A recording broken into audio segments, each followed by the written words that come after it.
What's up guys? I hope you are having a good time. चल आज के video में अपन रिटर्न्स खत्म करेंगे, ठीक है। जीएसटी रिटर्न्स अगेन तुम्हारा in like any other tax laws, GST में भी रिटर्न्स के प्रोसीजर्स है, ठीक है। इसमें भी रिटर्न्स के प्रोविजंस है। अब ऐसा है ना कि तुम डायरेक्ट टैक्स अगर करते हो तो डायरेक्ट टैक्स में तुम इनकम टैक्स रिटर्न फाइल करते हो, B it individual, B it company, B it firm. Likewise GST में भी तुमको रिटर्न्स फाइल करने होते हैं। अब कोई भी टैक्स लॉ पकड़ ले, अपन रिटर्न क्यों फाइल करते हैं? सो दैट जो टैक्स अथॉरिटी है ना, वो अपना टैक्स लायबिलिटी करेक्टली एस्टिमेट कर सके। टैक्स अथॉरिटी को पता चल सके कि भाई अपन ने जो सेल्स बताया है वो करेक्ट है कि नहीं, अपन ने जो परचेजेस बताया वो करेक्ट है कि नहीं, इनकम के बेसिस पे अपन जो टैक्स पे कर रहे हैं वो करेक्ट है कि नहीं। तो अपना जो एस्टिमेटेड टैक्स लायबिलिटी है प्लस जो करेक्टनेस ऑफ टैक्स लायबिलिटीज है वो पता करने के लिए रिटर्न्स के प्रोसीजर या रिटर्न्स के प्रोविजन डाले जाते हैं। कोई भी टैक्स लॉ पकड़ ले। लाइकवाइज जीएसटी में भी रिटर्न्स के प्रोसीजर्स और provisions for the same reason डाले गए हैं, ठीक है। सो दैट तुम रिटर्न्स फाइल करो तो टैक्स एडमिनिस्ट्रेशन को पता चल सके तुम्हारा स्टेटस क्या है, तुम्हारी सेल्स कितनी हो रही है, तुम्हारे परचेज कितने हो रहे हैं, तुम आईटीसी कितना अवेल कर रहे हो, कितना यूटिलाइज कर रहे हो, तुम्हारे क्रेडिट कितना पड़ा है तुम्हारे पास, कितना क्रेडिट तुम नहीं ले सकते, कितना तुमने फ्रॉड करके लिया है या क्या बोलते हैं इसको, गलत ले लिया है, सो दैट, ठीक है। इधर जीएसटीआर रिटर्न्स में तुम्हारे पास जीएसटीआर 1 है, 2 है, 3 है, 3B है, 4 है, 5 आता है, फिर 6, 7, 8 फाइनल रिटर्न आ गया, एनुअल रिटर्न आ गया। तो ये सारे जीएसटीआर रिटर्न्स है डिपेंडिंग अपॉन आईएसडी के लिए, इनपुट सर्विस डिस्ट्रीब्यूटर के लिए अलग है, कंपोजिशन स्कीम में टैक्स पे कर रहे हैं उनके लिए जीएसटीआर 4 अलग है, टीडीएस टीसीएस है तो उनके लिए जीएसटीआर 7, 8 अलग है एंड सो ऑन। तुम्हारे लेवल पे एट सीए इंटर लेवल सारे रिटर्न्स एप्लीकेबल नहीं है। जीएसटीआर 1 एप्लीकेबल है, जीएसटीआर 2 तो है ही नहीं, एट प्रेजेंट प्रैक्टिकली ही नहीं चल रहा। जीएसटीआर 3 की जगह पे जीएसटीआर 3B समरी रिटर्न आ गया, जीएसटीआर 4 तुमको एप्लीकेबल है, जीएसटीआर 5 एनआरटीपी वो तुमको एप्लीकेबल है, फाइनल रिटर्न तुमको एप्लीकेबल है, एनुअल रिटर्न तुमको एप्लीकेबल है एंड यूआईएन एप्लीकेबल है। इसके अलावा जीएसटी प्रैक्टिशनर जो है उसके प्रोसीजर और उसके प्रोविजंस एप्लीकेबल है। बाकी के कोई रिटर्न्स तुमको एप्लीकेबल नहीं है। इनपुट सर्विस डिस्ट्रीब्यूटर पकड़ ले, टीडीएस टीसीएस पकड़ ले, इन सब के रिटर्न्स तुमको एप्लीकेबल नहीं है। ये सारे के सारे फाइनल में कवर होंगे, ठीक है। इधर जीएसटीआर 1 देखते हैं। रिटर्न्स में जीएसटीआर 1 में बेसिकली तुम तुम्हारे जो महीने की सेल्स होती है ना, वो सेल्स की डिटेल डालते हो, उसको अपन बोलते हैं आउटवर्ड सप्लाईज। जीएसटीआर 1 में आउटवर्ड सप्लाई सेल्स की डिटेल जाएगी। आरसीएम बेसिस पे अगर तुम कोई सेल्स कर रहे हो तो उसकी डिटेल्स नहीं जाएगी। क्यों नहीं जाएगी? क्योंकि सेक्शन 23 रजिस्ट्रेशन अगर तुम देखोगे ना तो रजिस्ट्रेशन के सेक्शन 23 में जो सप्लायर आरसीएम में सेल्स कर रहा है he is exempt from obtaining registration. उसको रजिस्ट्रेशन लेने की जरूरत नहीं है। अगर मैं रजिस्ट्रेशन ही नहीं ले रहा तो मुझे रिटर्न्स भी भरने की जरूरत नहीं है। अगर मैं रिटर्न्स फाइल नहीं कर रहा तो भाई मैं डेटा भी क्यों डालूं? समझ में आ गया लिंक बेटा, ठीक है। तो जीएसटीआर 1 कब फाइल होता है? जब तुम सेल्स की डिटेल्स जाते हो आउटवर्ड सप्लाईज की, जिसके अंदर आरसीएम नहीं आता। आरसीएम क्यों नहीं आता? क्योंकि सेक्शन 23 रजिस्ट्रेशन के हिसाब से supplier is except from obtaining registration. अगर रजिस्ट्रेशन ही नहीं है तो रिटर्न्स की भी जरूरत नहीं पड़ेगी।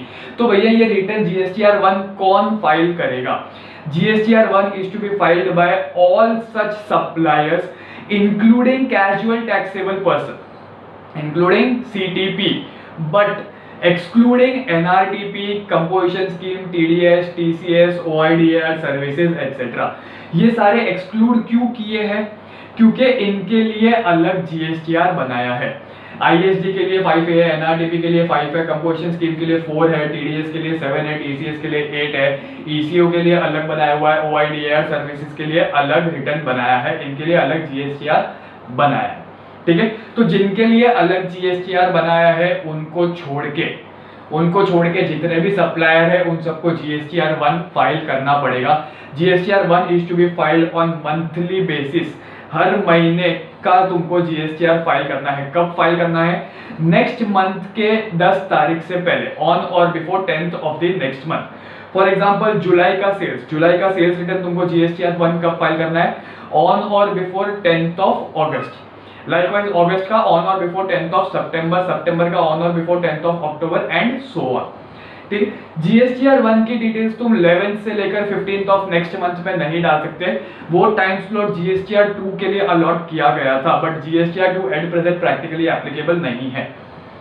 नेक्स्ट, जो स्मॉल टैक्स पेयर्स है, स्मॉल टैक्स पेयर्स मतलब जिनका एग्रीगेट टर्नओवर 1.5 सीआर से कम है और जिन्होंने कंपोजिशन स्कीम नहीं लिया है, वापस बोलता हूँ, जो स्मॉल टैक्स पेयर्स है जिसका एग्रीगेट टर्नओवर 1.5 सीआर से कम है और जिन्होंने कंपोजिशन स्कीम नहीं लिया है, उनके पास ये ऑप्शन है कि वो जीएसटीआर 1 मंथली फाइल नहीं करके क्वार्टरली बेसिस पे फाइल करें।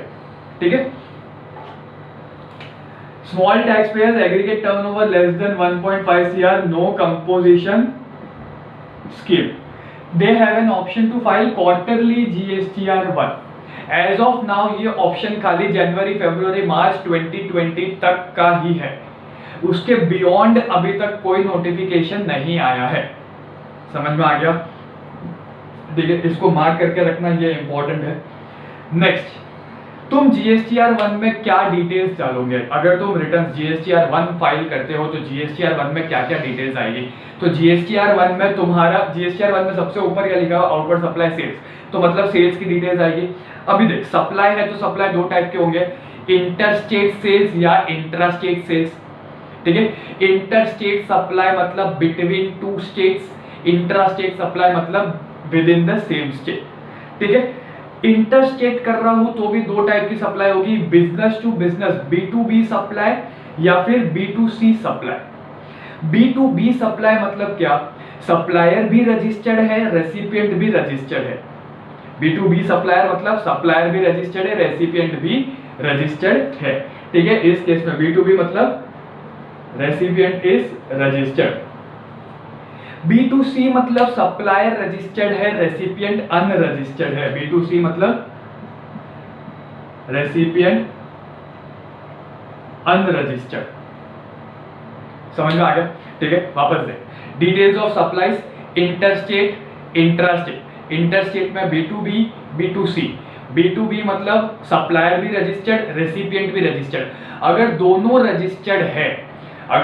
रजिस्टर्ड है तो वेदर इट इज इंटरस्टेट और इंट्रास्टेट, अगर B2B है दोनों रजिस्टर्ड है तो वेदर इट इज इंटरस्टेट और इंट्रास्टेट, दोनों में इनवॉइस वाइज डिटेल्स जाएगा। इनवॉइस वाइज डिटेल्स मतलब मैंने जितना भी रजिस्टर्ड पर्सन को सेल्स किया है वो सब का सब A to Z डिटेल्स आएगा। 10 इनवॉइस है तो 10 की 10 लिस्ट आएगी, 100 इनवॉइस है तो 100 लिस्ट आएगी, 1000 इनवॉइस है तो 1000 लिस्ट आएगी। समझ में आ गया? तो B2B है, अगर B2B है तो इनवॉइस वाइज डिटेल्स आएगा।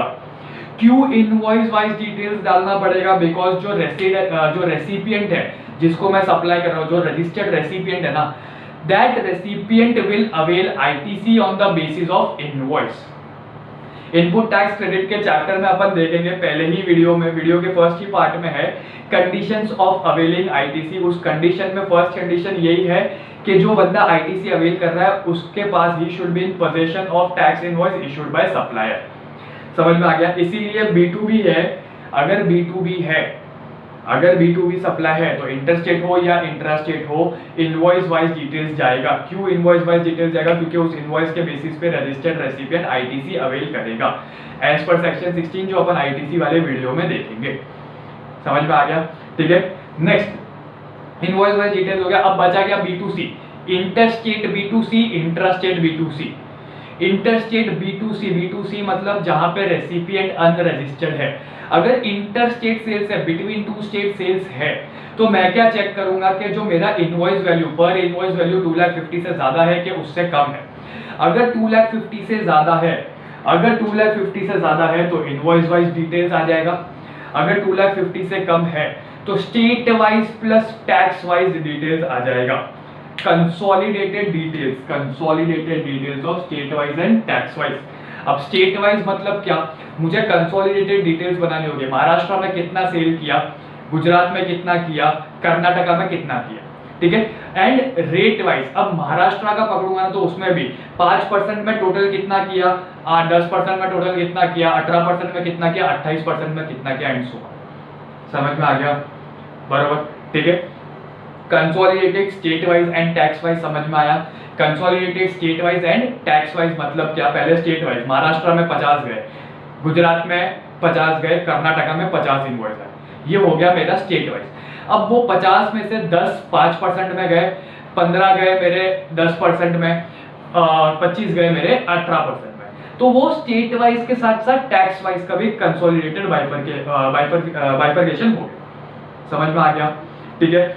Last B2C in case of intra state supply. Intra state मतलब within the same state है, within the same state अगर B2C सप्लाई है कंसोलिडेटेड जाएगा। मुझे बता स्टेट वाइज जाएगा क्या? नहीं, with in the same state है भाई। महाराष्ट्र का महाराष्ट्र में, तो स्टेट वाइज कहां से आएगा? तो बचा क्या? Tax wise. ठीक है, मैंने महाराष्ट्र में टोटल 50 इनवॉइस डाली है, तो 5% पे कितने गए, उसमें से 10% पे कितने गए, 18% में कितने गए, 28% में कितने गए, एंड सो ऑन। समझ में आ गया? GSTR1 का बेसिक्स क्लियर है। GSTR1 के जो डिटेल्स है, ये डिटेल्स इंपॉर्टेंट है, थियरी पॉइंट ऑफ व्यू से आ सकता है या फिर ये MCQs में आ सकता है। समझ में आ गया? चल वापस देखते हैं एक बार। डिटेल्स ऑफ सप्लाईज, मेरे को जो आउटवर्ड सप्लाई जो सेल्स है उसका डिटेल्स डालना है, प्लस जो मैंने वो महीने में debit note credit note issue किया उसका डिटेल्स डालना है। डिटेल्स ऑफ सप्लाईज में दो है, इंटरस्टेट इंट्रास्टेट। इंटरस्टेट की बात करता हूँ, बिटवीन टू स्टेट्स अगर मैं बात करता हूँ, दो है, B2B और B2C। B2B इंटरस्टेट पकड़ ले या B2B इंट्रास्टेट पकड़ ले, दोनों के केस में मुझे इनवॉइस वाइज डिटेल्स डालनी है। क्यों इनवॉइस वाइज डिटेल्स डालनी है? क्योंकि B2B में रेसिपिएंट रजिस्टर्ड होता है, एंड अगर रेसिपिएंट रजिस्टर्ड तो वो इनवॉइस के बेसिस पे ITC अवेल करेगा। समझ में आ गया? Next B2C, interstate B2C, interstate B2C। Interstate B2C की अगर मैं बात करता हूँ, वहां पे रेसिपिएंट अनरजिस्टर्ड है तो दो चीज हो सकती है, invoice more than 2,50,000, invoice less than 2,50,000। अगर B2C इंटरस्टेट सप्लाई है जहाँ पे इनवॉइस इज मोर देन 2,50,000, तो उस केस में मैं इनवॉइस वाइज डिटेल्स डालूंगा। If invoice is less then 2,50,000 तो उस केस में कंसोलिडेटेड डिटेल डालूंगा। इंटरस्टेट के केस में consolidated detail will include state wise Maharashtra, Gujarat, Karnataka, and tax wise Maharashtra में 5%, 10%, 18%, 28%, गुजरात में 5%, 10%, 18%, 28%, कर्नाटका में 5%, 10%, 18% और 28%। समझ में आ गया? B2C in case of interstate, interstate है मतलब within the same state, same state में है तो स्टेट वाइज डिटेल्स का तो सवाल ही नहीं आता, तो बचा क्या? Tax wise details 5, 10, 18, 28। समझ में आ गया? वीडियो को एक बार पॉज कर इसको फटाफट लिख ले, इसके बाद अपन GSTR1 के अदर पॉइंटर्स देखते हैं, तुम्हारा GSTR1 कंप्लीट हो जाएगा। ठीक है, चल वीडियो को पॉज कर इसको फटाफट लिख ले।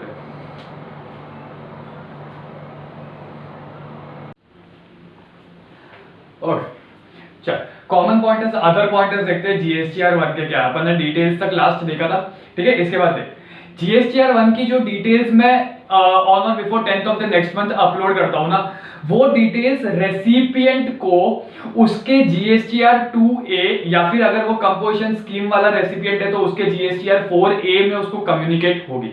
देख, कोई भी परचेज या सेल पकड़ ले, उसके दो नोड्स होते हैं, दो एंड्स होते हैं, ठीक है। मैं सप्लायर हूं, अगर मैं सेल कर रहा हूं तो मैं मेरे GSTR1 में सेल्स की डिटेल डालूंगा। तो अगर मैं सेल कर रहा हूं तो भाई सामने कोई परचेज भी तो कर रहा है, हाँ क्या नहीं? तो सामने वाला जो परचेजर है अगर वो रजिस्टर्ड है तो वो अपने GSTR2 में भी डिटेल डालेगा। तो मैं ऐसा तो नहीं बता सकता ना कि मैंने उसको 10 लाख का सेल किया और वो सामने 8 लाख का परचेज बता रहा है, गड़बड़ हो जाएगी ना। फिर 10 लाख पे मैं ITC 1 लाख बताऊंगा, वो 8 लाख पे ITC 80,000 बताएगा, तो 20,000 का डिफरेंस आएगा, वो मैचिंग कॉन्सेप्ट में पकड़ा जाएगा, तो वो मुझे मिलेगा नहीं। समझ में आ रहा है मैं क्या बोल रहा हूँ? ठीक है, इसीलिए जो भी मैं मेरी डिटेल्स आउटवर्ड सप्लाईज की जो भी है वो अब मैं GSTR1 में डालूंगा ना मेरे, वो रेसिपिएंट को सामने between 11th and 15th of the next month after 10th उसको कम्युनिकेट होगी। ठीक है, वो डिटेल्स उसको कम्युनिकेट होगी उसके GSTR2A 4A में। 4A कब आएगा? अगर वो कंपोजिशन स्कीम का है तो वो जो डिटेल्स उसको कम्युनिकेट हो रही है, अगर उस डिटेल्स में कोई भी प्रॉब्लम है, अगर उस डिटेल्स में कोई भी प्रॉब्लम है तो रेसिपिएंट चाहे तो अपने GSTR2 में उसको ऐड, डिलीट या मॉडिफाई करके मुझे वापस बीइंग अ सप्लायर मुझे मेरे GSTR1A में इंटीमेट कर सकता है। समझ में आ गया? अगर उसको कोई प्रॉब्लम दिख रही है तो वो उसको ऐड कर सकता है, करेक्ट कर सकता है, डिलीट कर सकता है एंड GSTR2 फाइल कर सकता है। उसके GSTR2 का डेटा मुझे मेरे GSTR1A में मिल जाएगा। क्लियर है? ठीक है। अब उसने अगर कुछ ऐड किया है, डिलीट किया है या मॉडिफाई किया है, तो मेरे पास ऑप्शन है या तो मैं उसको एक्सेप्ट करूं या उसको रिजेक्ट करूं। अगर मैं उसको एक्सेप्ट करता हूं तो वो मैच हो जाएगा डेटा एंड मैचिंग कॉन्सेप्ट आगे सक्सेसफुल होगा। अगर मैंने वो रिजेक्ट कर दिया तो उसके आगे जो भी प्रोसीजरल पार्ट है वो फॉलो होगा। ठीक है, तुमको प्रोसीजरल पार्ट में घुसने की जरूरत नहीं है, ये फाइनल लेवल पे कवर्ड है। नेक्स्ट, सप्लायर क्या कर सकता है, या तो वो एक्सेप्ट कर सकता है या रिजेक्ट कर सकता है modification between 15th and 17th। ठीक है, maximum time limit for modification क्या है, ये कॉमन टाइम लिमिट है, ये मोर और लेस पूरे के पूरे जीएसटी में यही टाइम लिमिट एप्लीकेबल है, कॉमन टाइम लिमिट है। मैक्सिमम मॉडिफिकेशन क्या है, GSTR 3 of September of next financial year और filing of annual return whichever is earlier. For example, मैंने जुलाई 2019 का रिटर्न फाइल किया। ठीक है, इसके अंदर रेसिपिएंट को कुछ प्रॉब्लम दिखा। ठीक है, उसने मुझे बता दिया। अब मैंने वो जुलाई का रिटर्न मॉडिफाई नहीं किया 2019 का, तो मेरे पास टाइम लिमिट क्या है, सितंबर 2020 का, जब मैं जीएसटीआर 3 फाइल करूंगा। GSTR 3 of September of next financial year, सितंबर 2020 का जब मैं जीएसटीआर 3 फाइल करूंगा, दैट इज 20th अक्टूबर 2020, और date of filing annual return का डेट इज 31 दिसंबर या फिर उसके पहले कभी भी। तो उन दोनों में व्हिचएवर इज अर्लियर, उस डेट तक मैं जुलाई 2019 का जो उसने मुझे एरर बताया ना, वो रेक्टिफाई या मॉडिफाई कर सकता हूं। ठीक है, उसके बियॉन्ड मैं नहीं कर सकता। कॉमन टाइम लिमिट क्या है, GSTR 3 of September of next financial year और filing annual return whichever is earlier. ये सेम टाइम लिमिट नीचे रेक्टिफिकेशन के लिए भी है। समझ में आ गया? ठीक है, प्रोसीजर पूरा समझ में आ गया कैसे होता है। मैं मेरा जीएसटीआर 1 फाइल करूंगा 10th के पहले। ठीक है, जो भी मैंने डेटा फाइल किया है वो 11 से 15 के बीच में रेसिपिएंट को उसके 2A में जीएसटीआर 2A या 4A में इंटीमेट हो जाएगा। वो चाहिए तो उसको ऐड, मॉडिफाई या डिलीट करके जीएसटीआर 2 फाइल कर देगा बिफोर 15th। उसने जीएसटीआर 2 में अगर कुछ ऐड, मॉडिफाई या डिलीट किया तो वो मुझे मेरे जीएसटीआर 1A में इंटीमेट हो जाएगा बिटवीन 15 to 17। मेरे पास टाइम होगा, मैं उसको एक्सेप्ट करूं या रिजेक्ट कर लूं।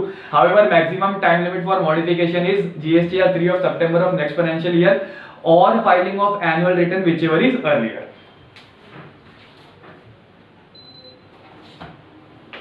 समझ में आ गया? नेक्स्ट, कंटेंट्स करके तुमको एक टॉपिक है जीएसटीआर 1 में, वो कंटेंट्स पढ़ लेना। कंटेंट्स क्या बोलता है भाई, जो तुम रिटर्न फाइल करो ना, वो रिटर्न के कंटेंट्स क्या क्या है। ठीक है, डिटेल्स ऑफ आउटवर्ड सप्लाईज आ जाएगा, B2B आ जाएगा, B2C डिटेल्स आ जाएगा, कुछ एक्सपोर्ट कर रहे हो तो एक्सपोर्ट का डिटेल्स आ जाएगा, and so on, invoice wise जो भी है। ठीक है, वो एक बार रीड कर लेना। नेक्स्ट, तुमको जीएसटीआर 1 में इनवॉइस का स्कैन कॉपी अटैच करने का जरूरत नहीं है। तुमको जीएसटीआर 1 में डिस्क्रिप्शन, गुड्स का डिस्क्रिप्शन देने का जरूरत नहीं है, खाली एचएसएन कॉपी, खाली एचएसएन कोड भी चलेगा। उसके बाद अगर कुछ अमेंडमेंट है प्रायर पीरियड का, अगर कुछ अमेंडमेंट है प्रायर पीरियड का, तो अनलाइक इनकम टैक्स इसमें रिवाइज्ड रिटर्न का कोई कॉन्सेप्ट नहीं है। जिस महीने में तुमको कुछ एरर मिलता है, उस महीने का रिटर्न अगर तुम फाइल कर रहे हो ना, तो उस रिटर्न में, उस जीएसटीआर 1 में टेबल 9, 10 एंड 11 में तुम अमेंडमेंट टेबल से उसके अंदर प्रायर पीरियड के चेंजेस डाल सकते हो। समझ में आ गया? ठीक है, और last time limit for rectification, किसी भी महीने का रेक्टिफिकेशन है, या तो तुम उस महीने का जब रिटर्न फाइल कर रहे हो तभी रेक्टिफाई कर लो। अगर नहीं हो पा रहा फॉर एनी डैम रीजन, तो you have maximum time limit September of the next financial year और filing of annual return whichever is earlier. समझ में आ गया? जीएसटीआर 1 क्लियर है। जीएसटीआर 1 कौन फाइल करता है? Supplier. All suppliers excluding NRTP, TDS, TCS, OIDR services, ISD, composition scheme et cetera. क्यों अलग है? क्योंकि इनके लिए सेपरेट जीएसटीआर है। ठीक है, क्या फाइल होगा? Details of outward supply, sales की डिटेल्स जाएगी, आरसीएम सेल्स की नहीं। क्यों आरसीएम सेल्स की नहीं? Because RCM supplier is exempt from registration under section 23 and because he is exempt from registration is not required to file returns as well as data of any outward supplies. ठीक है, उसके बाद अपन ने क्या देखा था? डिटेल्स में क्या क्या आएगी? इंटरस्टेट, इंटरस्टेट में B2B और B2C, इंट्रा में B2B एंड B2C। B2B दोनों जगह पे इनवॉइस वाइज डिटेल्स है। इंटरस्टेट B2C है तो मोर देन 2,50,000 है तो इनवॉइस वाइज, लेस देन 2,50,000 है तो कंसोलिडेटेड में state wise plus tax wise. B2C intra state है तो कंसोलिडेटेड डिटेल जाएगा खाली टैक्स वाइज। ठीक है। उसके बाद अपन ने ये देखा जीएसटीआर 1 का डिटेल सप्लायर जो भी फाइल करता है वो रेसिपिएंट को 11 से 15 के बीच में उसको उसके जीएसटीआर 2A 4A में इंटीमेट होता है एंड वो उसमें ऐड मॉडिफाई और डिलीट करके अपना जीएसटीआर 2 फाइल कर सकता है। जो भी वो जीएसटीआर 2 फाइल कर रहा है वो मुझे बिटवीन 15 एंड 17 मिल जाएगा मेरे जीएसटीआर 1 में, ठीक है। मेरे पास ऑप्शन मैं उसका एडिशन या डिलीशन या मॉडिफिकेशन जो भी है उसको एक्सेप्ट कर सकता हूँ या रिजेक्ट कर सकता हूँ। अगर मैंने एक्सेप्ट किया तो जो भी चेंजेस हुए हैं वो अपने आप ऑटोमेटिकली इनकलकेट हो जाएंगे और दोनों को पता चल जाएगा। अगर मैंने रिजेक्ट किया तो to the extent of rejection ITC नहीं मिलेगा, आईटीसी उतना ही मिलेगा जितना कि मैच हो रहा है अमाउंट। समझ में आ गया। Next, maximum time limit of modification and rectification same है GSTR 3 of September of next financial year और date of filing annual return whichever is earlier. मेरे को स्कैन कॉपीज इनवॉइस का अपलोड करने का जरूरत नहीं है, गुड्स का डिस्क्रिप्शन डालने का जरूरत नहीं है, खाली एचएसएन कोड डाला तो भी चलेगा। अगर कोई प्रायर पीरियड का चेंजेस है तो उसके लिए रिवाइज रिटर्न का कोई कॉन्सेप्ट नहीं है। क्वेश्चन आ सकता है is there any concept of filing revise return, तो नहीं। जिस पीरियड में मुझे कोई प्रॉब्लम दिखता है या कोई एरर या रेक्टिफिकेशन मालूम पड़ता है उस पीरियड का जब मैं रिटर्न फाइल करूंगा तो उस रिटर्न में मैं चेंजेस इनकलकेट कर सकता हूं इन GSTR 1 table 9, 10 and 11 amendment tables बोलते हैं। समझ में आ गया, ठीक है। वीडियो को एक बार फटाफट पॉज कर और जीएसटीआर 1 लिख ले। क्वेश्चन अगर आता है जीएसटीआर 1 का तो एटलीस्ट इतना डेटा तो अंदर होना ही चाहिए। इसमें से थोड़ा बहुत भी जो स्टार्टिंग का बताया था बेसिक वो लिखना, ये भी लिख लिया तो चलेगा डिटेल्स के साथ साथ। ये सब एमसीक्यू पॉइंट ऑफ व्यू से इंपॉर्टेंट है, ठीक है। वीडियो को एक बार फटाफट पॉज कर और जीएसटीआर 1 लिख ले। चल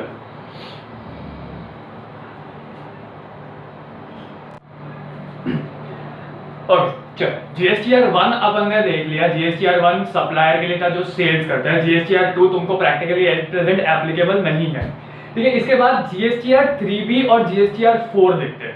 जीएसटीआर 3B है ना, जीएसटीआर 3 की जगह पे टेम्परेरीली आया है, ठीक है। ये जीएसटीआर 3B अपना समरी रिटर्न है। समरी रिटर्न मतलब इसके अंदर जो तुमने जीएसटीआर 1 में सेल्स का डिटेल्स और जो तुम जीएसटीआर 2 में परचेजेस का डिटेल्स डालते हो उसका समरी जीएसटीआर 3B में आएगा, ठीक है। मतलब क्या, अभी एट प्रेजेंट प्रैक्टिकली अगर तुम देखोगे ना तो सेल्स के लिए रिटर्न्स है जीएसटीआर 1 लेकिन परचेजेस के लिए कोई रिटर्न्स नहीं है।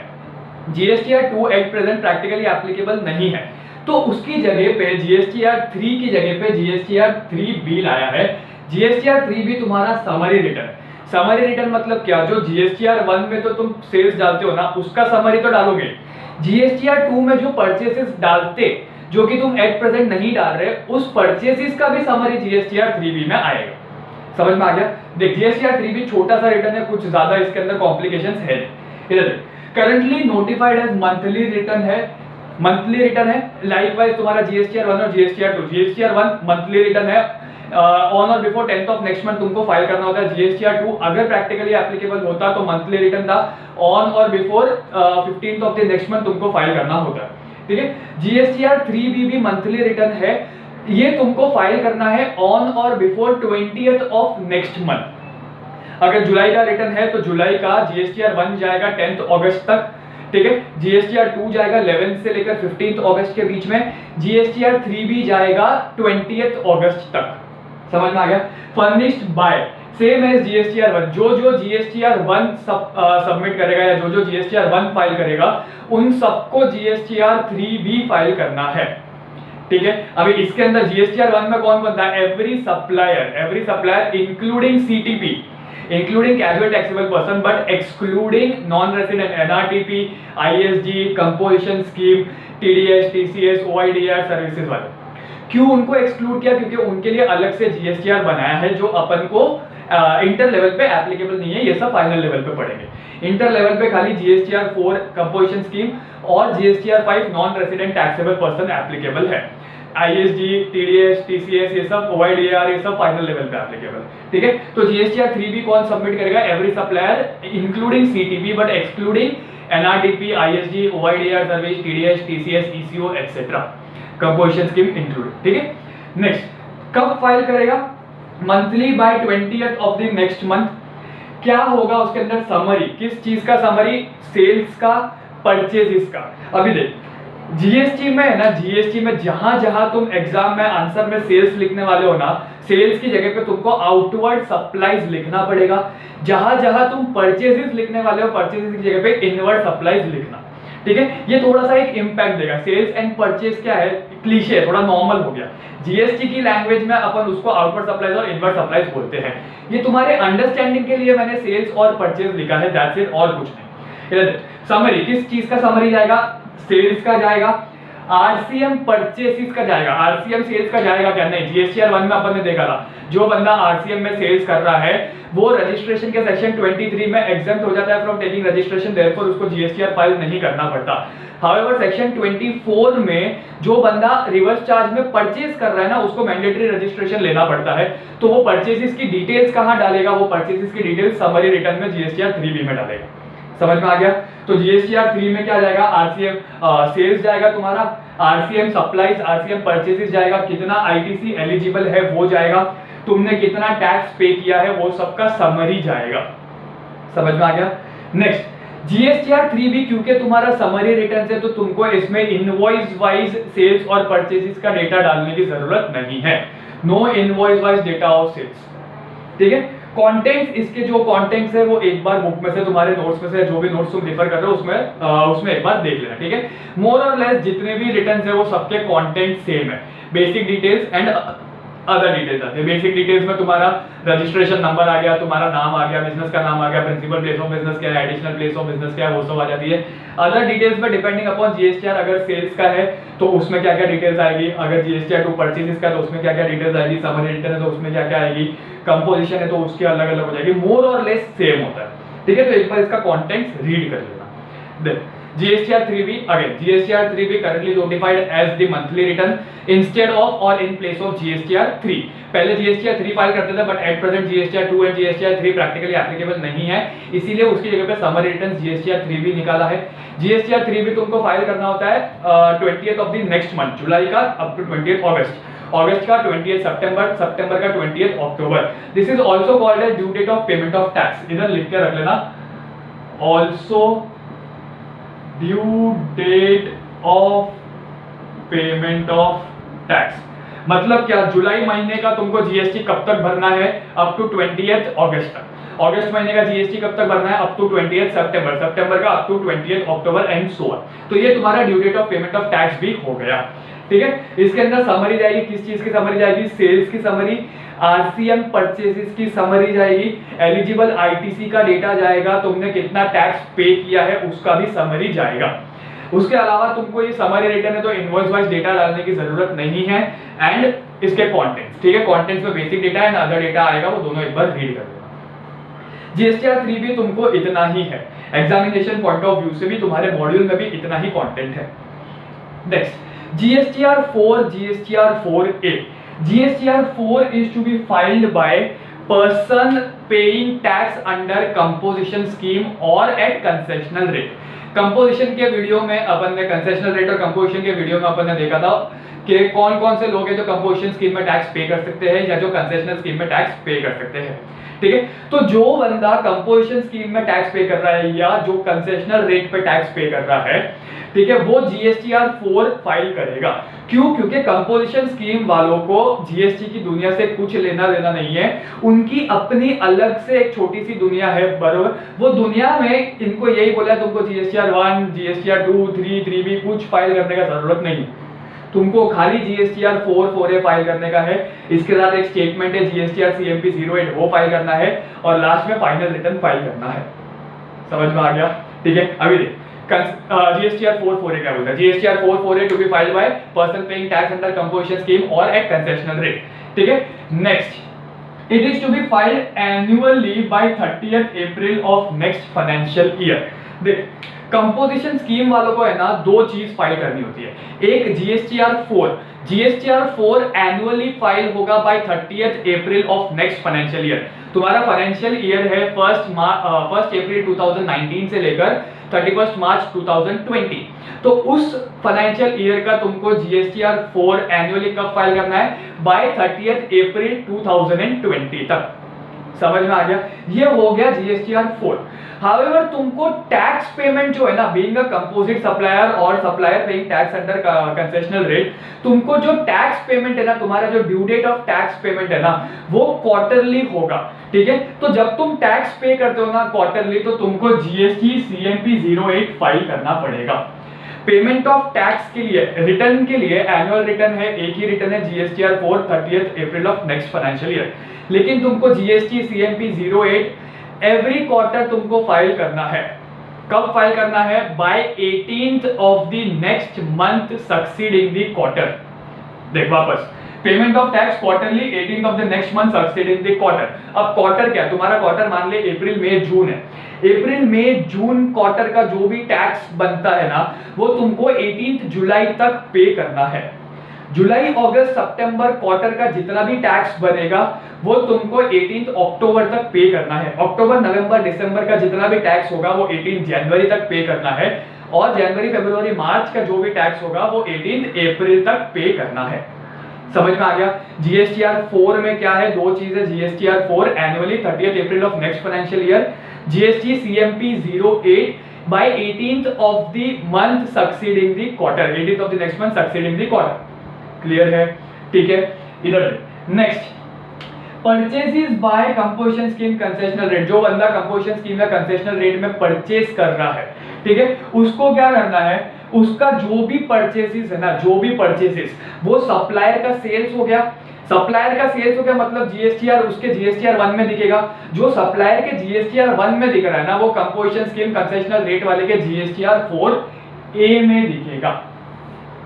जीएसटीआर 1 में अपन ने देखा था मैचिंग कॉन्सेप्ट, 1 वाला जो भी फाइल करता है वो रेसिपिएंट के जीएसटीआर 2A में दिखता है, सॉरी हाँ, जो रेसिपिएंट के जीएसटीआर 2A में दिखेगा, वो रेसिपिएंट जो भी चेंजेस करेगा वो सप्लायर के जीएसटीआर 1A में दिखेगा। लाइकवाइज कंपोजिशन स्कीम में भी ऐसा ही है। अगर मैं कंपोजिशन स्कीम में जीएसटीआर 4 फाइल कर रहा हूँ, तो मैंने जो भी परचेस किया ना, मैंने जो भी परचेस किया वो सामने वाले के जीएसटीआर 1 में दिखेगा, वो ही डेटा मेरे जीएसटीआर 4A में ऑटो पॉपुलेट होगा। समझ में आ गया? ठीक है, परचेसेस बाय कंपोजिशन स्कीम और concessional rate tax payer reflected in GSTR 1 of supplier auto populated in GSTR 4A of the composition scheme और सीआर। ठीक है, इसका जो कंटेंट है वो एक बार बुक में से रीड कर लेना। इसके अलावा जो डिटेल्स है, अब तुमको जीएसटीआर 4 में क्या क्या डिटेल्स डालनी है, तो सबसे पहले आती है परचेसेस की डिटेल्स। जो बीइंग अ कंपोजिट सप्लायर और being a person paying tax under concessional rate, तुमने अगर कोई इनवर्ट सप्लाई, तुमने अगर कोई परचेस किया है, तो जितनी भी परचेसेस की है ना तुमने, रजिस्टर्ड सप्लायर से की है, अनरजिस्टर्ड सप्लायर से की है, रिवर्स चार्ज में की है, रिवर्स चार्ज नॉर्मल चार्ज में की है, जो भी इंटरस्टेट परचेस है, इंट्रास्टेट परचेस है, जो भी परचेस है इंक्लूडिंग इंपोर्ट्स, इंपोर्ट भी अगर तुमने किया है ना, तो वो सबका इनवॉइस वाइज डेटा जाएगा। परचेजेस, इनवर्ट सप्लाईज में सब आ गया, interstate purchase, intrastate purchase, imports, purchase from registered supplier, unregistered supplier, reverse charge purchase, A to Z सारे के सारे परचेसेस आ गए, तो उसका इनवॉइस वाइज डिटेल्स जाएगा। समझ में आ गया? जीएसटीआर 4 में इनवॉइस वाइज डेटा डालना है। ठीक है, नेक्स्ट सेल्स, तुम जो भी सेल्स करते हो उसका कंसोलिडेटेड डेटा जाएगा।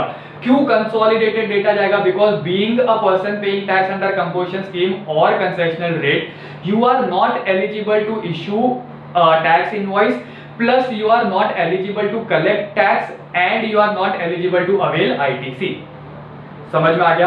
ठीक है, ये अपन ने कंपोजिशन स्कीम के वीडियो में देखा है। कंपोजिशन स्कीम के वीडियो में अपन ने ये देखा है कि भैया मैं टैक्स कलेक्ट नहीं कर सकता, मैं टैक्स इनवॉइस इशू नहीं कर सकता। ठीक है, तो इस चक्कर में मेरे को खाली कंसोलिडेटेड डेटा डालना पड़ेगा मेरे सेल्स का। समझ में आ गया? इनवॉइस वाइज डेटा नहीं जाएगा। नेक्स्ट, जीएसटी सीएमपी 08 जो मैं क्वार्टरली फाइल करता हूं ना, एवरी क्वार्टर 4 जीएसटी सीएमपी 08 में साल के फाइल करूंगा, वो चारों जीएसटी सीएमपी 08 का समरी डेटा मुझे जीएसटीआर 4 में डालना पड़ेगा कि भाई सेल्फ असेस्ड टैक्स लायबिलिटी, मेरा कितना टैक्स लायबिलिटी आया, उसमें से कितना मैंने पे किया, कितना मेरा आउटस्टैंडिंग है, कितना रिफंड बनता है, कितना पेमेंट बाकी है, इंटरेस्ट वगैरह सब इसके अंदर आ जाएगा। Summary of self assessed tax liability, इसका भी डेटा जीएसटीआर 4 में जाएगा। समझ में आया। और लास्ट आरसीएम सेल्स और परचेज। अगर मैं रिवर्स चार्ज में कोई सेल्स या परचेज कर रहा हूं, अगर मैं रिवर्स चार्ज में कोई सेल्स या परचेज कर रहा हूं तो उसका टैक्स वाइज डेटा जाएगा। मैंने कितने परचेज, मैंने 5% में कितना आरसीएम में परचेज किया, मैंने 10% में कितना किया, 18% में कितना किया, 28% में कितना किया, वो टैक्स वाइज डेटा वो भी जीएसटीआर 4 में जाएगा।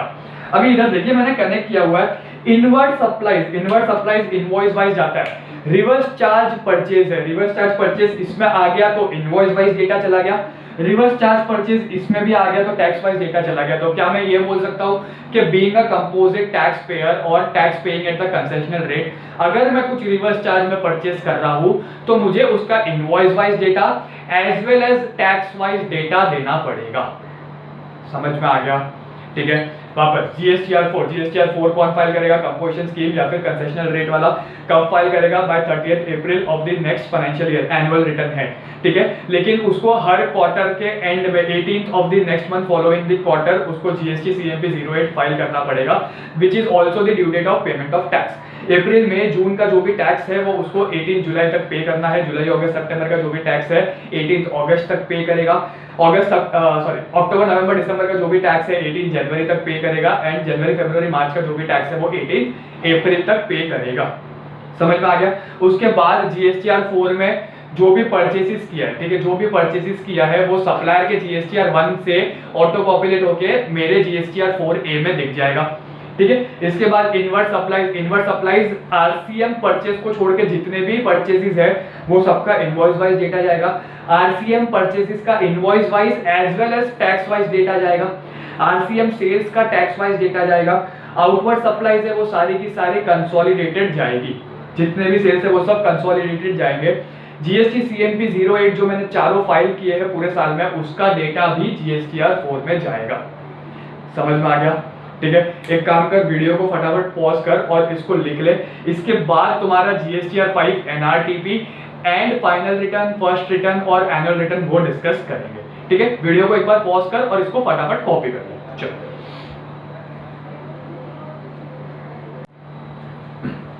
चल, जीएसटीआर 1 हो गया, जीएसटीआर 3 भी देख लिया, जीएसटीआर 4 कंपोजिशन स्कीम भी देख लिया। GSTR 5 first return, annual return and final return देखते हैं। मोर 90% तुम्हारा चैप्टर यहाँ पे खत्म हो जाएगा, ठीक है। इसके बाद खाली रेक्टिफिकेशन ओमिशन रहेगा, इंटरेस्ट वाला एक पार्ट रहेगा और यूआईएन वाला जीएसटीआर 11 का एक छोटा सा पार्ट देखें, ठीक।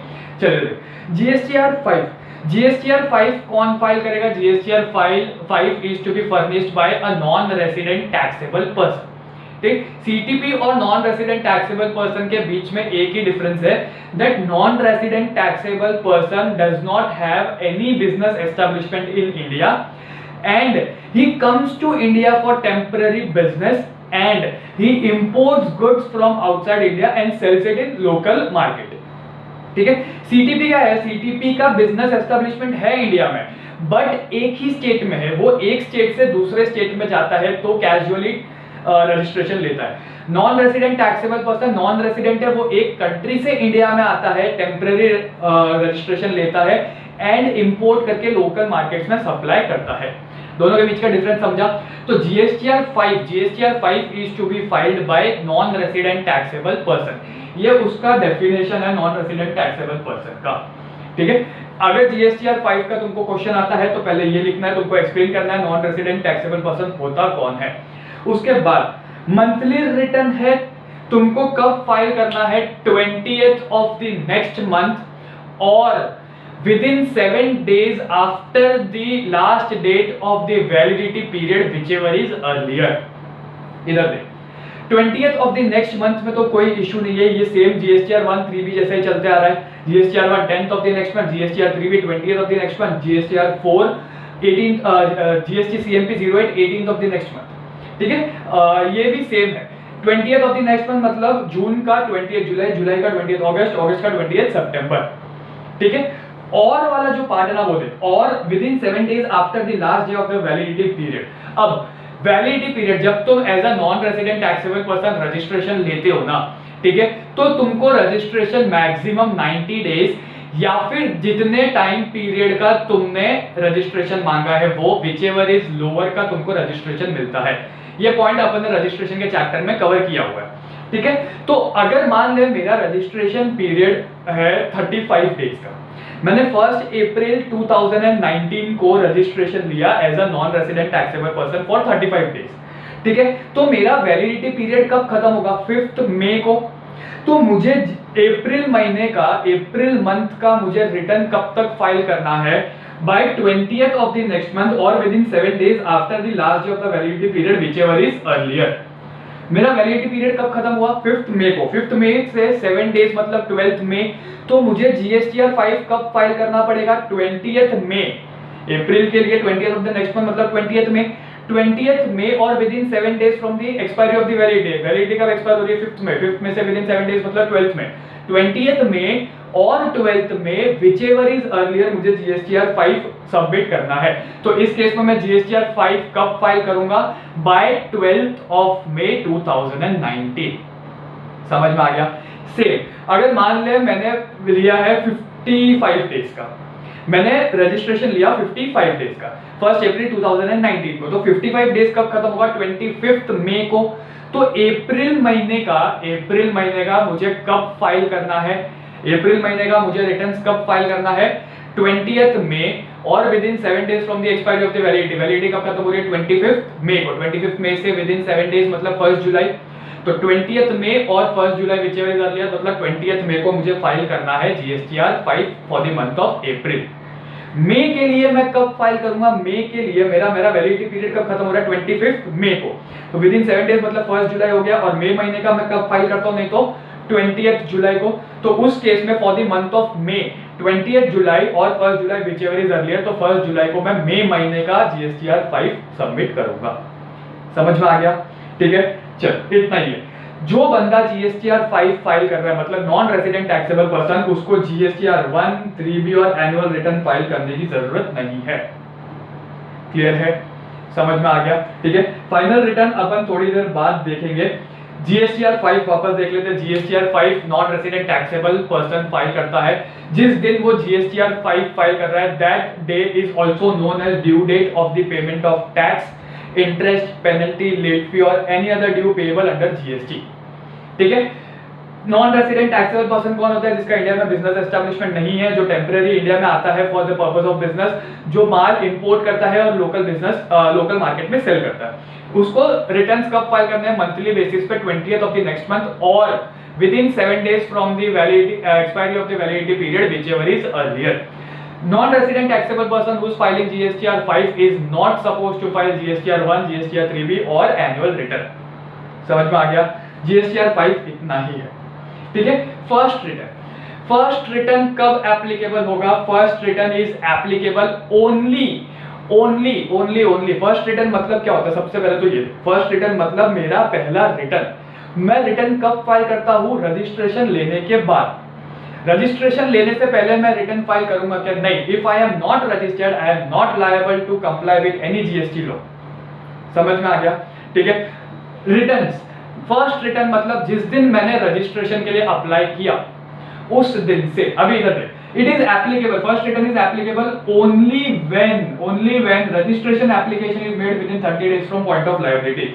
रजिस्ट्रेशन के वीडियो में अपन ने देखा है that if a person is liable to registration, तो जिस दिन वो लायबल होता है that is called point of liability.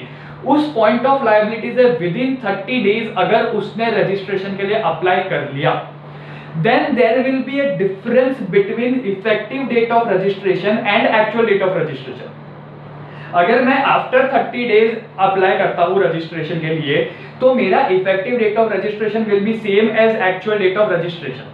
But within 30 days मतलब अगर मैंने पॉइंट ऑफ लायबिलिटी से 30 डेज के अंदर अप्लाई कर लिया ना, तो मेरा effective date of registration will be my point of liability and मेरा actual date of registration will be different. इन दोनों के बीच में डिफरेंस होगा।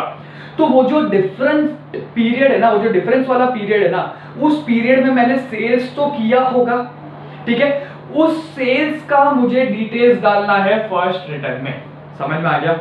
फर्स्ट रिटर्न, अगर तुम रजिस्ट्रेशन का वीडियो देखोगे ना, तो रजिस्ट्रेशन के वीडियो में तुमको बताया है पॉइंट ऑफ लायबिलिटी वगैरह क्या होती है। ठीक है। पॉइंट ऑफ लायबिलिटी से ये फर्स्ट रिटर्न एप्लीकेबल कब है? Only when a person applies for registration within 30 days from the point of liability। ठीक है। अगर मैंने एप्लीकेशन कर दिया with in 30 days from point of liability, तो मेरा जो पॉइंट ऑफ लायबिलिटी है वो इफेक्टिव डेट ऑफ रजिस्ट्रेशन हो जाएगा एंड मेरा एक्चुअल डेट ऑफ रजिस्ट्रेशन, ये दोनों डेट डिफरेंट होगी।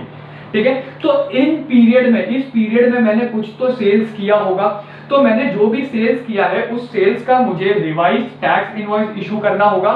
ठीक है, ये अपन ने इनवॉइसेस के वीडियो में देखा है। एंड मुझे फर्स्ट रिटर्न भी फाइल करना होगा। समझ में आ गया? ठीक है, क्लियर है? फर्स्ट रिटर्न मुझे कब फाइल करना है, कौन से पीरियड का फाइल करना है? Sales effected during the period. कौन सा period? Period between effective date of registration and actual date of registration. समझ में आ गया? ठीक है, इधर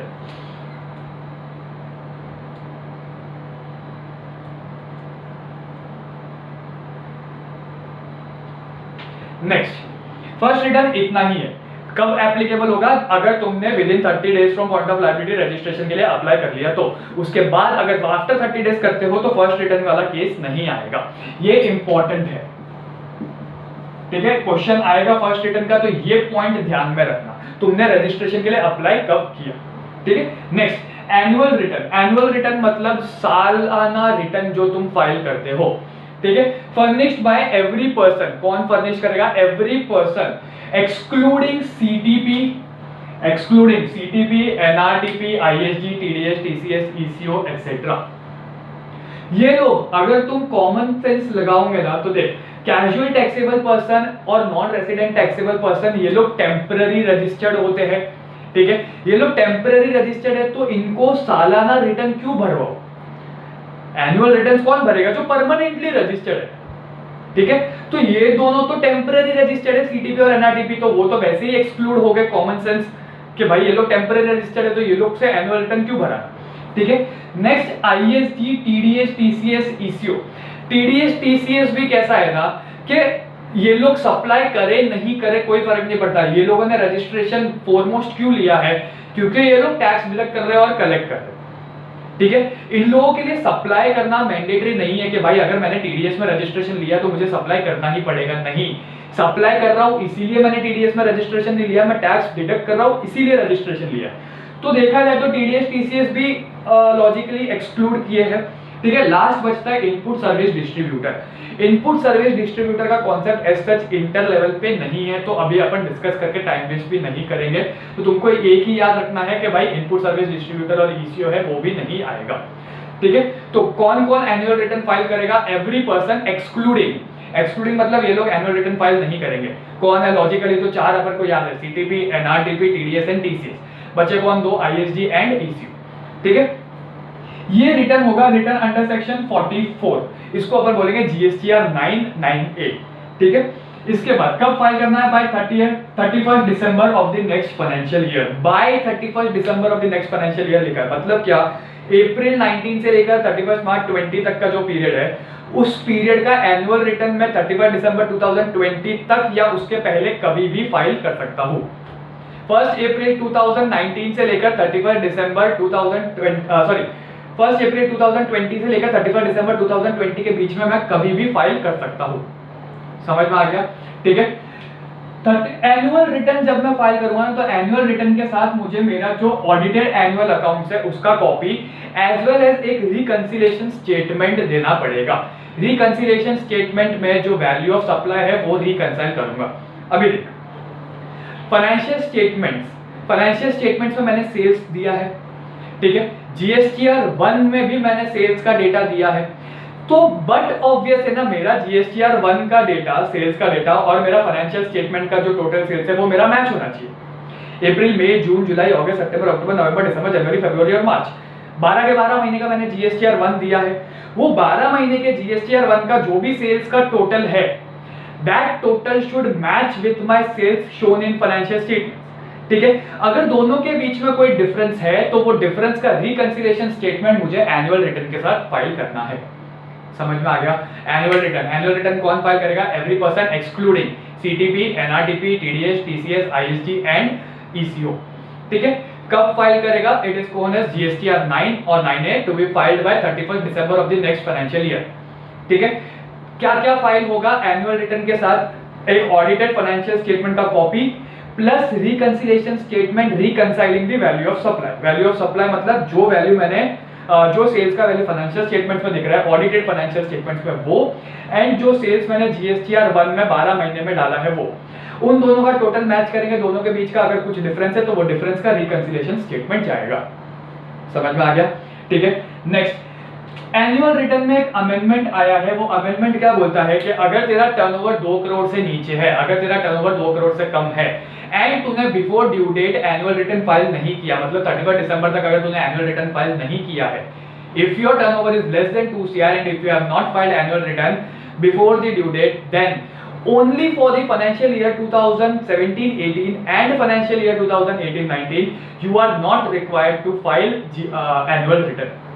मतलब क्या कि अगर तेरा टर्नओवर 2 करोड़ से कम है ना, तो तुझे जीएसटीआर तुझे एनुअल रिटर्न फाइनेंशियल ईयर 17-18 और 18-19 का फाइल करने की जरूरत नहीं है। You are exempted from filing the annual return for those financial years. समझ में आ गया? ठीक है। Last, final return. Final return under section 45। Final return है एज द नेम सजेस्ट कब फाइल करेंगे? जब मेरा रजिस्ट्रेशन कैंसिल हो रहा है या फिर मैं वॉलंटरीली कैंसिल सरेंडर कर रहा हूं। Final return is to be filed when the registration is cancelled और सरेंडर्ड। सस्पेंशन के टाइम फाइनल रिटर्न फाइल नहीं होगा। ठीक है।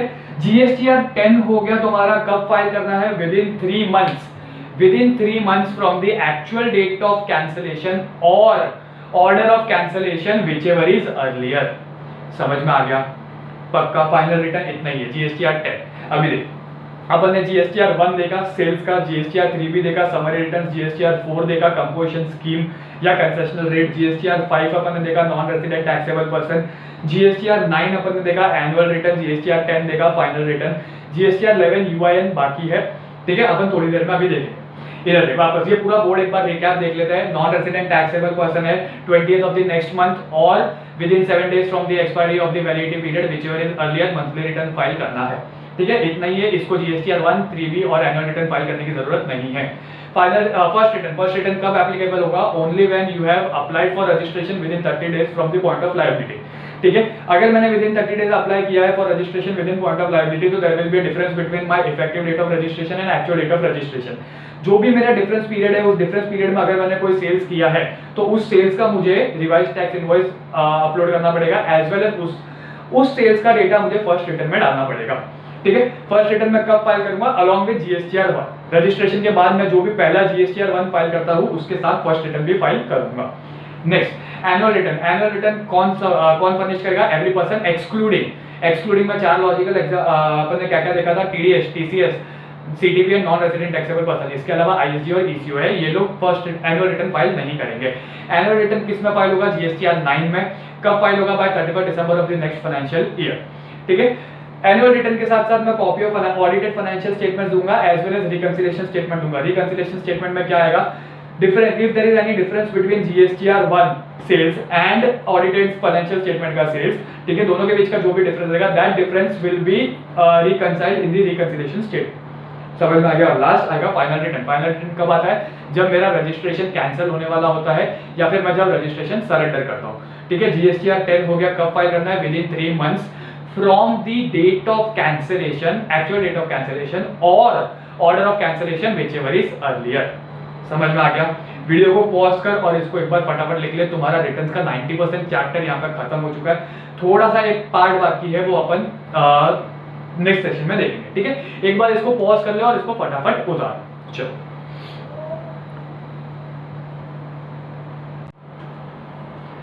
चल जीएसटीआर 10 तक अब हमने देख लिया। ठीक है, जीएसटीआर 1 जो सप्लायर फाइल करता है वो अपन ने देखा, जीएसटीआर 3B समरी रिटर्न है वो अपन ने देख लिया, जीएसटीआर 4 कंपोजिट सप्लायर या कंसेशनल रेट वाला फाइल करेगा, GSTR 5 non resident taxable person file करेगा, जीएसटीआर 10 तुम्हारा जो फाइनल रिटर्न है वो फाइल हो जाएगा। उसके अलावा फर्स्ट रिटर्न और एनुअल रिटर्न भी है तो वो भी अपन ने देख लिया। ठीक है, लास्ट एक तुम्हारा जीएसटीआर 11 बाकी है। जीएसटीआर 11 उसके बाद रेक्टिफिकेशन एंड ओमिशन वाला error and default in return. अगर तुम रिटर्न फाइल करने में कोई डिफॉल्ट करते हो तो वो एक पॉइंट अपन को देखना है। इसके अलावा एक छोटा सा टॉपिक है जीएसटी प्रैक्टिशनर करके, वो देख लेंगे तो तुम्हारा रिटर्न चैप्टर खत्म हो जाएगा।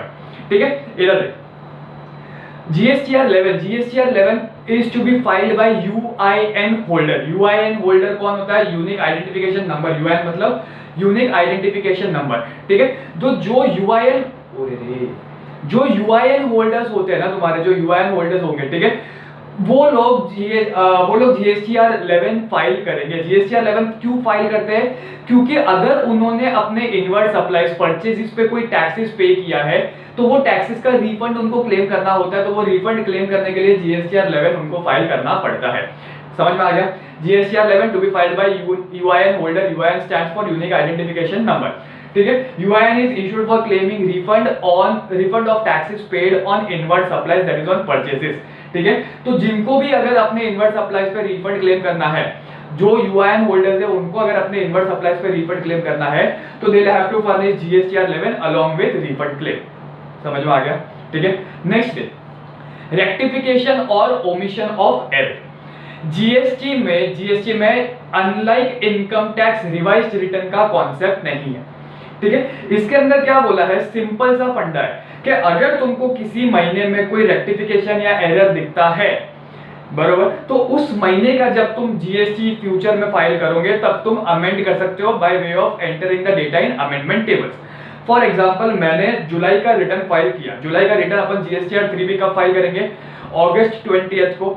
मैंने जुलाई का रिटर्न 20 अगस्त को फाइल किया। मुझे जुलाई के रिटर्न में कुछ एरर मिला 15 नवंबर को। मुझे जुलाई के रिटर्न में एरर कब मिला? 15 नवंबर को। किस महीने में मिला? नवंबर मंथ में। नवंबर मंथ का मैं जीएसटी कब फाइल करूंगा? 28 दिसंबर तक। तो जो जुलाई मंथ के रिटर्न का एरर मुझे जो नवंबर में मिला ना, वो एरर को मैं नवंबर का जब रिटर्न से दिसंबर में फाइल करूंगा तब रेक्टिफाई कर सकता हूं।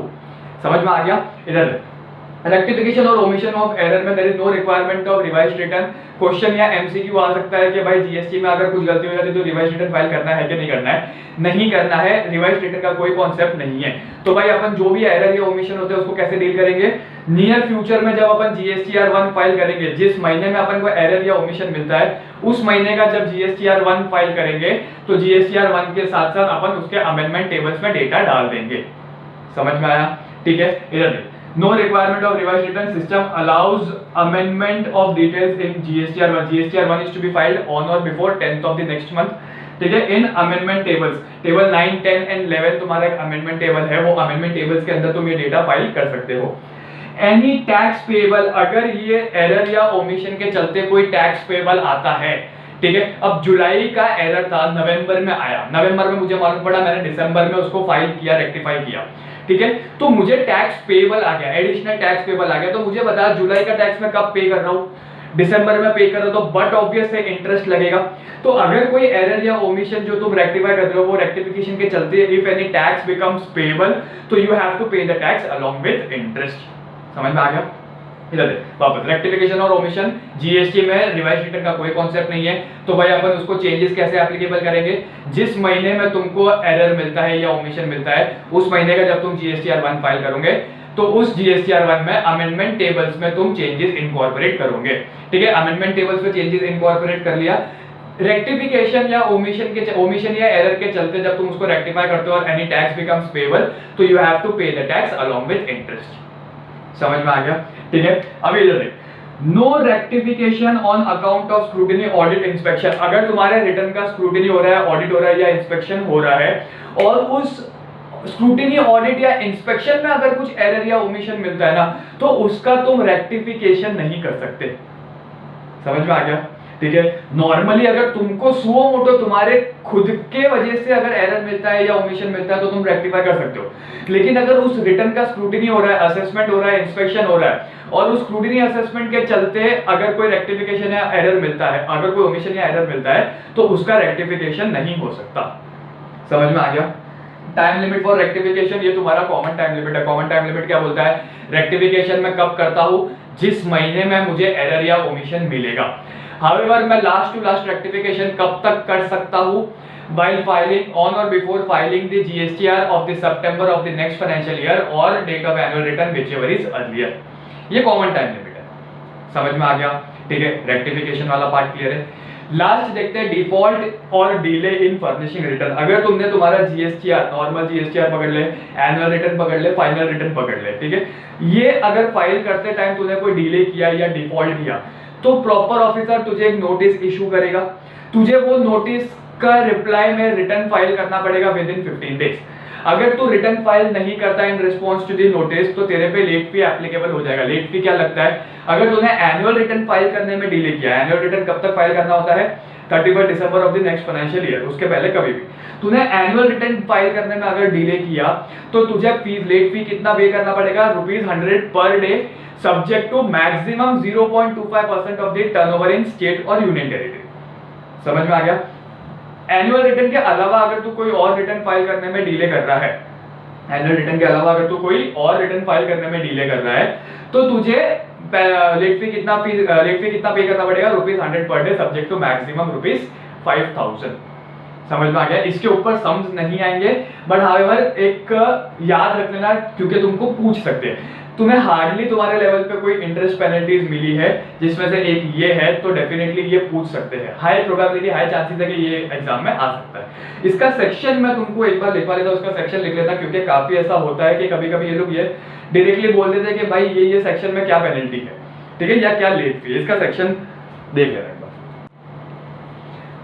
चलो, वो जो लेट फी वाला था ना, वहां पे सेक्शन 47 लिख देना, ठीक है। सेक्शन 47 के अंदर तुमको लेट फी फाइल करना होता है।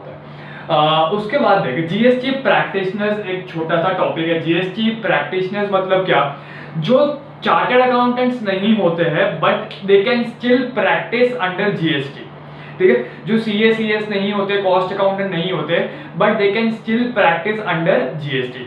तो जीएसटी प्रैक्टिशनर कौन हो सकता है, तो उसके लिए एलिजिबिलिटी क्राइटेरिया है, कुछ कंडीशंस है, कौन कौन सी एक्टिविटीज है जो जीएसटी परफॉर्म कर सकते हैं, एंड एनरोलमेंट प्रोसीजर क्या है, ये सब बताया है, ठीक है। मेजर पॉइंट मैंने जीएसटी प्रैक्टिशनर का कवर कर लिया। इधर देख, एलिजिबिलिटी क्राइटेरिया। सबसे पहले तो भाई कौन सा ऐसा बंदा है जो जीएसटी प्रैक्टिशनर बन सकता है, ठीक है। तो 4 एलिजिबिलिटी क्राइटेरिया है, ये चारों तुमको फुलफिल करनी है। सबसे पहला, हिंदुस्तानी भाव होना चाहिए, म्हणजे इंडियन सिटीजन होना चाहिए, ठीक है। दूसरा, टिकटॉकर नहीं होना चाहिए, म्हणजे साउंड माइंड होना चाहिए, दिमाग से पैदल नहीं होना चाहिए, ठीक है, उसका दिमाग खराब नहीं होना चाहिए, he should not be mentally affected person. तीसरा, फकीर नहीं होना चाहिए, भिखारी नहीं होना चाहिए, he should not be insolvent. And चौथा, मालिया नहीं होना चाहिए, म्हणजे कन्विक्टेड नहीं होना चाहिए, कोई भी कोर्ट में उसका केस नहीं चलना चाहिए, ठीक है। चारों कंडीशन तुमको ध्यान आ गई। पहला, हिंदुस्तानी भाव होना चाहिए, इंडियन रेसिडेंट, इंडियन सिटीजन। दूसरा, टिकटॉकर नहीं होना चाहिए, should be of sound mind. तीसरा, इंसॉल्वेंट नहीं होना चाहिए, भिखारी नहीं होना चाहिए। और चौथा, मालिया नहीं होना चाहिए, म्हणजे should not be convicted by any court, ठीक है। ये चारों तो तुमको साइमल्टेनियसली फुलफिल करनी ही है।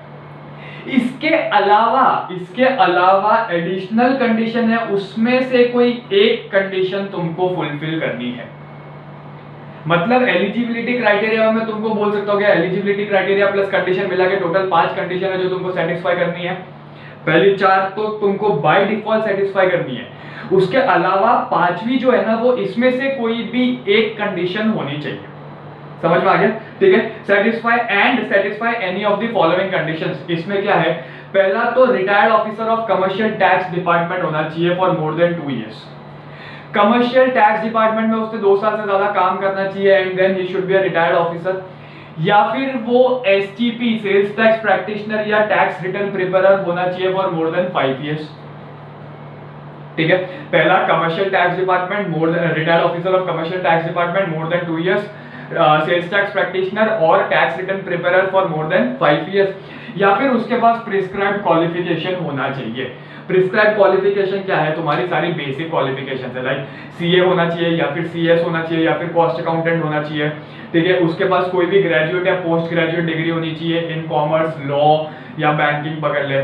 फॉर एग्जांपल तेरा एलएलबी हो गया या मास्टर्स इन लॉ हो गया, बीकॉम हो गया, एमकॉम हो गया, बैंकिंग के लिए बीबीए हो गया, ठीक है, एमबीए हो गया, एंड सो ऑन।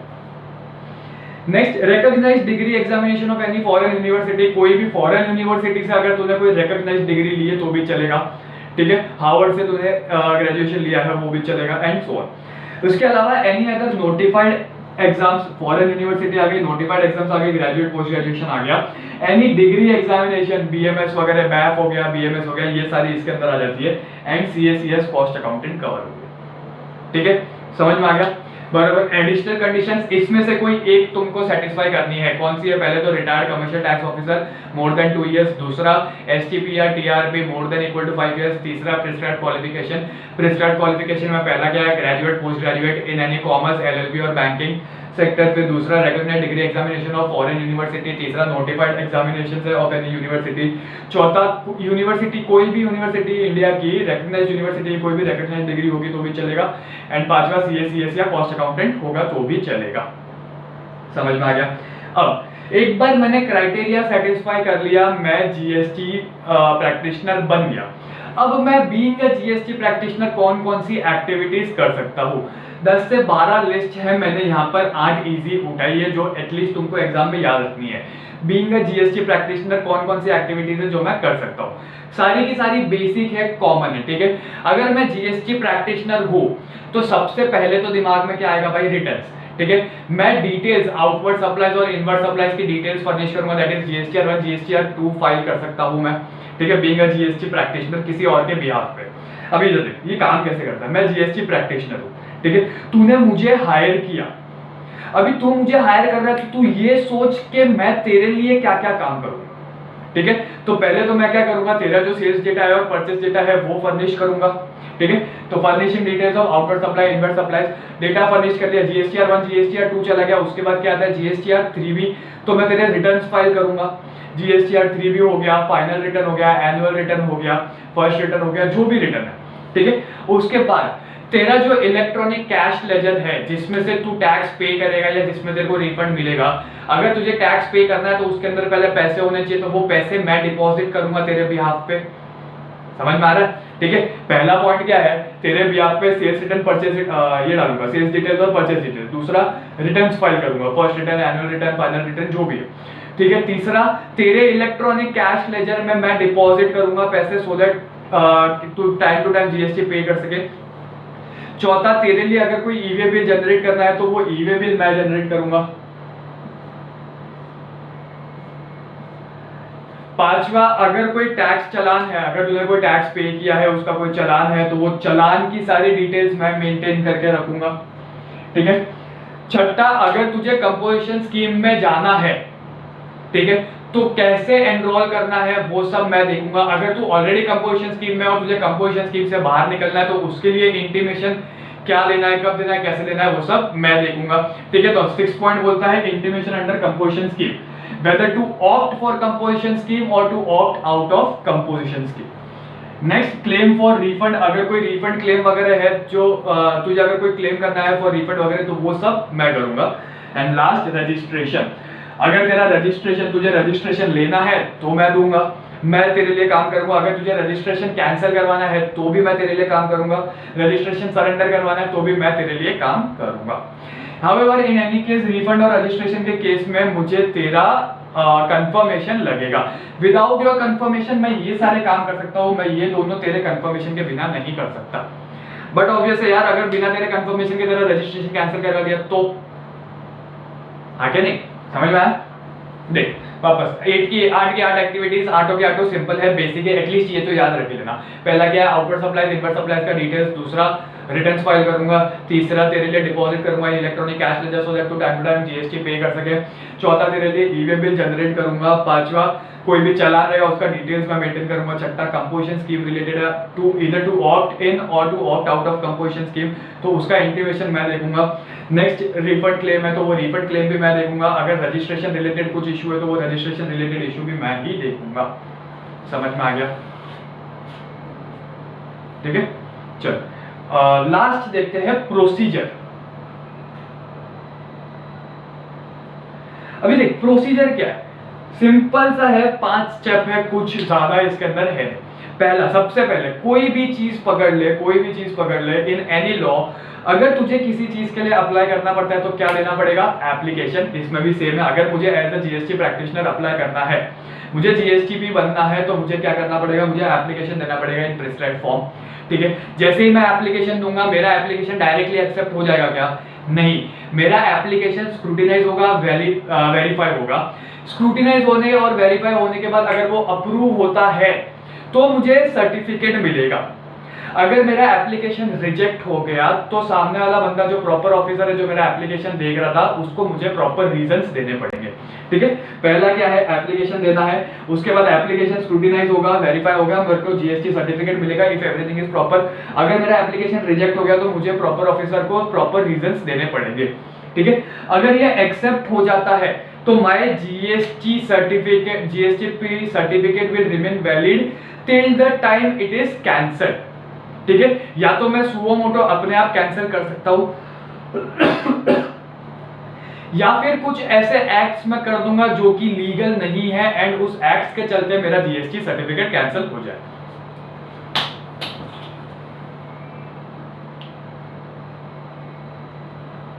ठीक है, इधर एक सेकंड।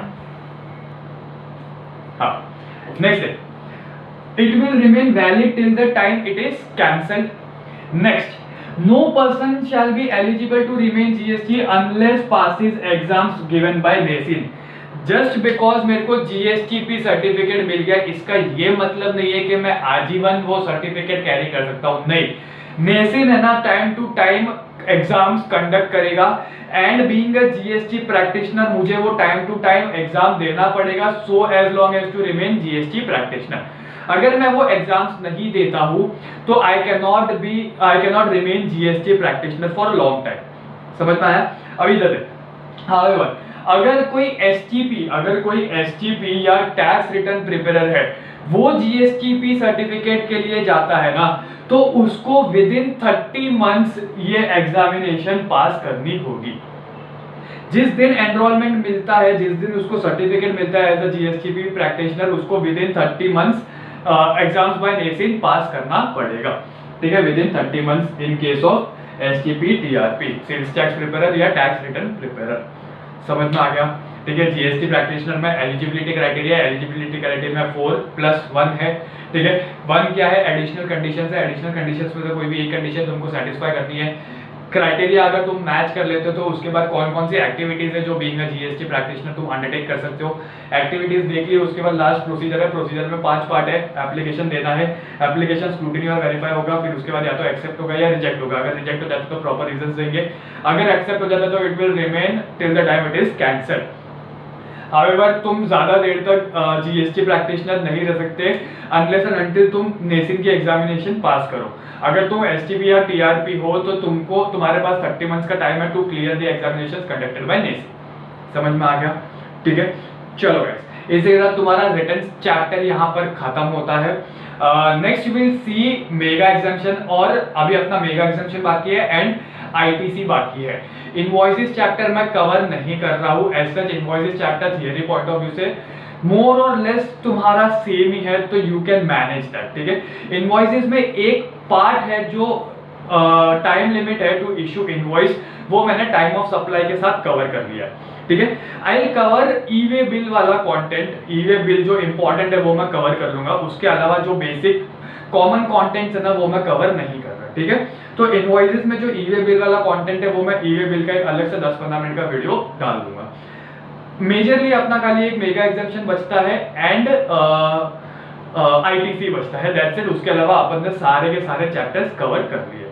ठीक है, चल वीडियो के एंड में है ना मैं रिटर्न्स का एक समरी का स्क्रीनशॉट डाल रहा हूँ, वो स्क्रीनशॉट एक बार कॉपी कर लेना। ठीक है, इसको वीडियो को पॉज कर और ये फटाफट लिख ले and will see you in the next video. चलो गाइस, आदियोस, बाय।